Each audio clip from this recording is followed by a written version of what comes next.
Okay, so a roundup of what happened on Roblox Developer Conference Day 2 from the, I guess, aspect of someone as, I guess, I was a media correspondent for Paradoxum Games. Not really, not officially, I just kind of followed them around.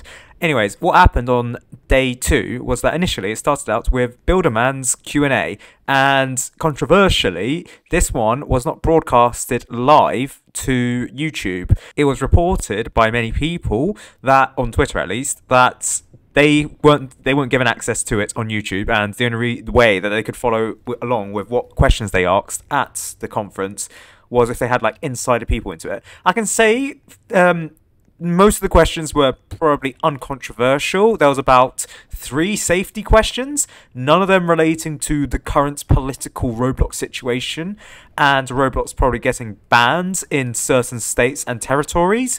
But as of right now, yeah, it does look like a PR move.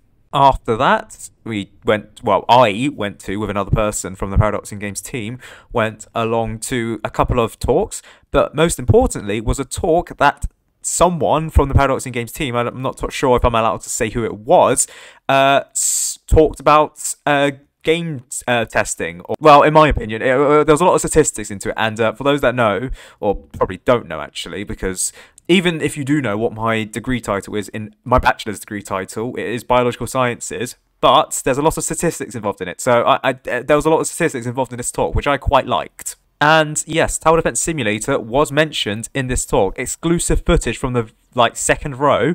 This person here, they had Tower Defense Simulator improving matchmaking. Matchmaking times were too long for users. Reduced matchmaking parameters should decrease wait times and increase playtime. As you can see here, this was the Paradoxum Games employee talking about matchmaking, Tower Defense Simulator. Very cool. Now, this was in the context of A/B testing in Tower Defense Simulator. I forgot what the title of the talk was. It's on my phone. So the title of the talk was how top studios use analytics and experimentation to grow. And it was not just Tower Defense Simulator. There were a couple of other game studios like Brookhaven and Adopt Me there, but Tower Defense Simulator was involved in it. And I don't know if there's like a presentation on YouTube from Roblox. I don't think there is. Yeah, so as far as I know, yeah, RDC 2025, it's not mentioned here. Yeah, okay. So all I can go on really is the photos that I've taken from the talk itself. So if there is some mistakes, or if there are actually some things that actually are mentioned later on Roblox YouTube or whatever, then I'll be corrected. But this is what I remember. So as far as I know, the talk was about A/B testing and like statistical probability. Well, not statistical probability. It was just like statistics of A/B testing and seeing if like your metrics, certain metrics in Tower Defense, not Tower Defense Simulator only, but your game improves with certain analytical changes. So for example, the changing of a thumbnail, or if a game has an update which changes a core feature of that game, how does it affect the player base, or player retention, or click-through rate, or qualified playtime for that game? Now, in the case of Tower Defense Simulator, it was talking about improving matchmaking. The problem that Tower Defense Simulator had was matchmaking times were too long for users, so their hypothesis was reducing matchmaking parameters should decrease waiting times and increase playtime. That was what they did A/B testing on. Their experimental setup was that 60% of people had the old version of matchmaking, where users decide on difficulty before matchmaking.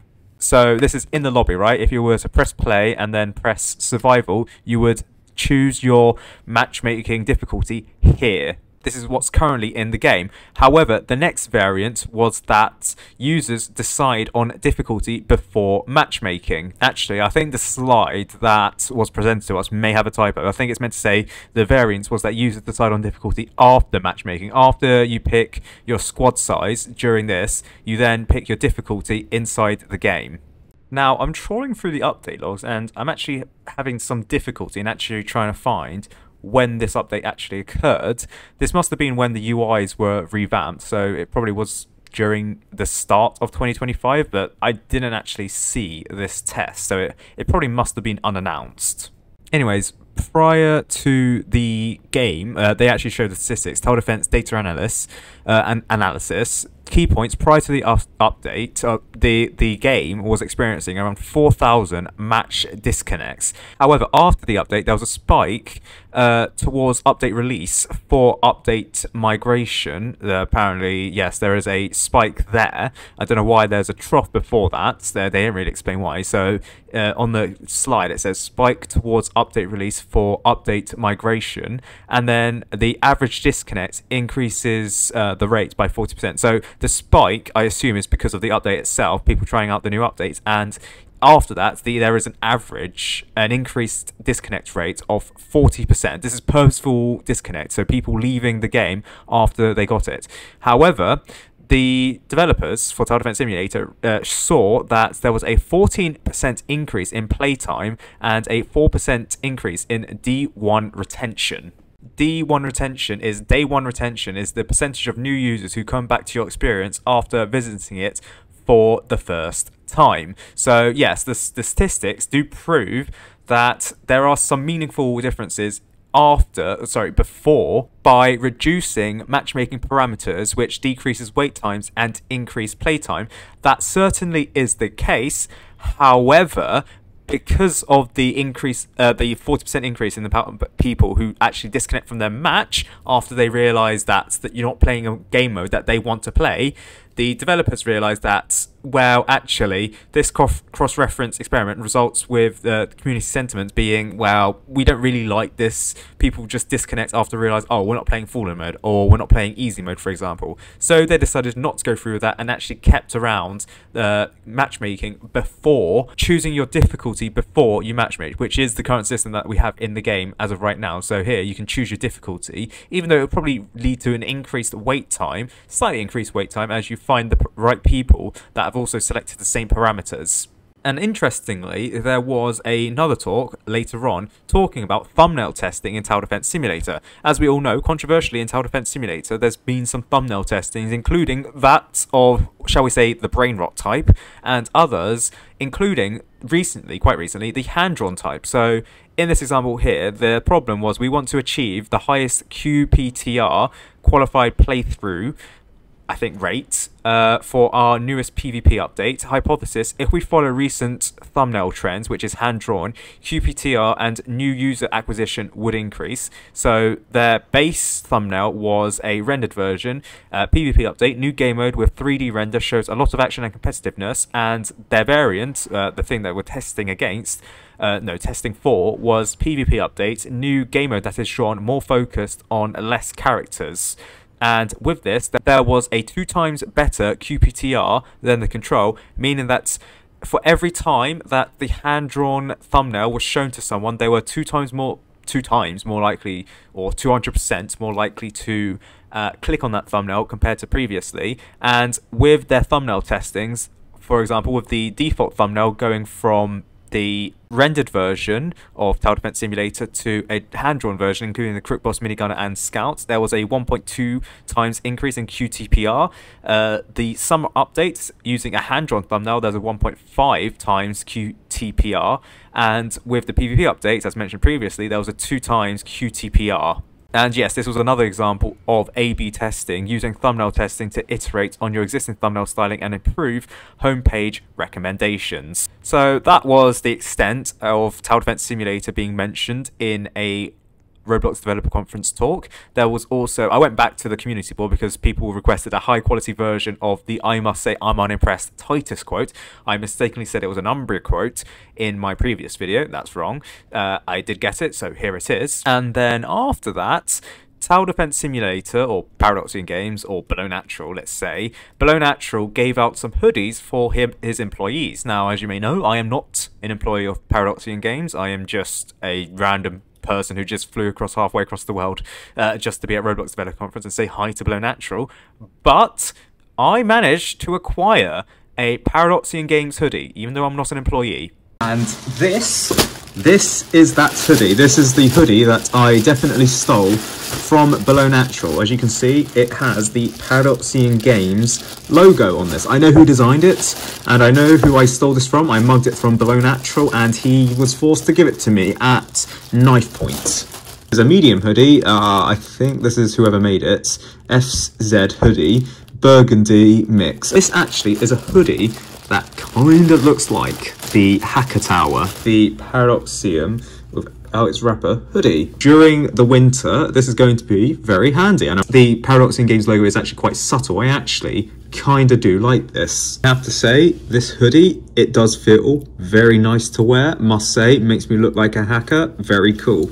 Now, that was not the only other clothing apparatus that I stole. I didn't steal it.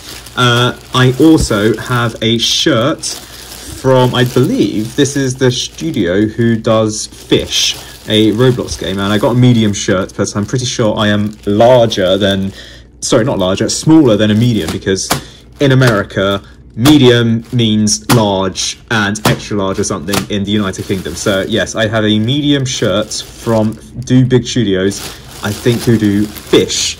And that's not the only thing. I also have 2 more stickers and a keychain. So I have the Discovery Roblox RDC sticker, Steal a Discovery booth swag. Fair enough. I think I got that from like a Please Donate booth. And then I also have this, a Roblox man face sticker. And then finally, for good measure, I managed to steal another Commander keychain, which is very cool. I think this is my favourite one out of the DJ booth, the Commander, and the 2 alter ego ones, of which one was stuck in shipping.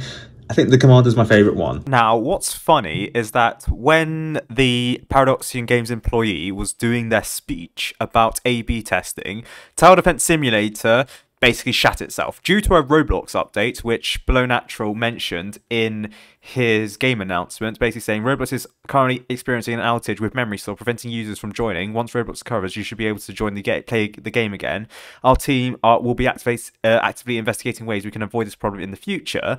Basically, he tweeted that during, well, slightly after the presentation by Paradoxum Games at Roblox Developer Conference, and during the same time, Paradoxum Games was receiving like 950 players. Speculation that Tower Defense Simulator's player base was being stolen by an update from Stealer Brainrot. Partially true, but it's because when you tried to join the game, it was infinitely loading, and the developers were looking into it, and it was causing up a whole load of error issues, and they thought it was because of an update that they did.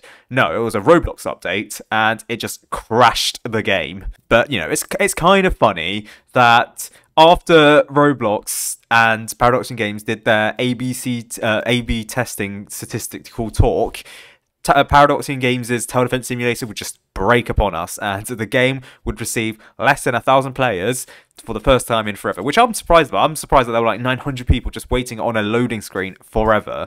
In addition to this, after I got the hoodie, after mugging Below Natural for the hoodie, we saw Carl Jacobs at Roblox Developer Conference, and we also saw Quackity, interestingly enough, and I think one of the Paradoxum Games developers, they managed to get some leverage with Quackity. I forgot what it was. I think it was like his translation app, and he got like a whole bunch of infinite credits or something. But yeah, that was interesting.